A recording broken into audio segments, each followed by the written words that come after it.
Focus TV national breaking নিউজে আপনাদেরকে স্বাগতম। আসুন জেনে নিই আজকের প্রধান সংবাদ শিরোনামগুলো। স্থানীয় নির্বাচন নির্দলীয় হবে কিনা সিদ্ধান্ত জাতীয় সংসদের, ইসি আনোয়ারুল। ৫ বছরে ২০,০০০ কিলোমিটারের বেশি খাল খনন হবে, পানি সম্পদ মন্ত্রী। প্রবাসী বাংলাদেশি ভোটারের আবেদন দ্রুত নিষ্পত্তির নির্দেশ ইসির। বগুড়া নয়, কড়াইলবস্তি থেকে শুরু হচ্ছে ফ্যামিলি কার্ড বিতরণ। অটোপাসের আর কোনো সুযোগ দেয়া হবে না, শিক্ষামন্ত্রী। বৃহস্পতিবার পর্যন্ত কাতার, দুবাইসহ বিমানের ৬ রুটের সব ফ্লাইট বাতিল।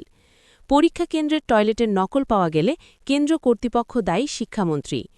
পুলিশ পুনর্গঠন ও সংস্কারে জাপানের সহযোগিতা চাইলেন স্বরাষ্ট্রমন্ত্রী। বাংলাদেশকে খাদ্য যোগাতে সহায়তা করছে যুক্তরাষ্ট্র, রাষ্ট্রদূত ক্রিস্টেনসেন। মেট্রোসহ সব ধরনের রেল সেবায় শিক্ষার্থী ও প্রতিবন্ধীদের ভাড়া ছাড়ের সিদ্ধান্ত। জাতিসংঘ সাধারণ পরিষদ সভাপতি করতে পররাষ্ট্রমন্ত্রীকে আলজেরিয়ার সমর্থন। অস্ট্রেলিয়ায় চাকরির প্রলোভনে ট্রাভেল এজেন্সির ৪ জনকে গ্রেপ্তার করল র্যাব। পদত্যাগ করলেন দুদক চেয়ারম্যান ও ২ কমিশনার। প্রতীকের বিষয়ে নিষ্পত্তি না হওয়া পর্যন্ত স্থানীয় সরকার নির্বাচন নয়, প্রতিমন্ত্রী। এগুলোই ছিল আজকের সর্বশেষ সংবাদ শিরোনাম। আমাদের পরবর্তী সংবাদ দেখার জন্য ফোকাস টিভির সাথে থাকুন।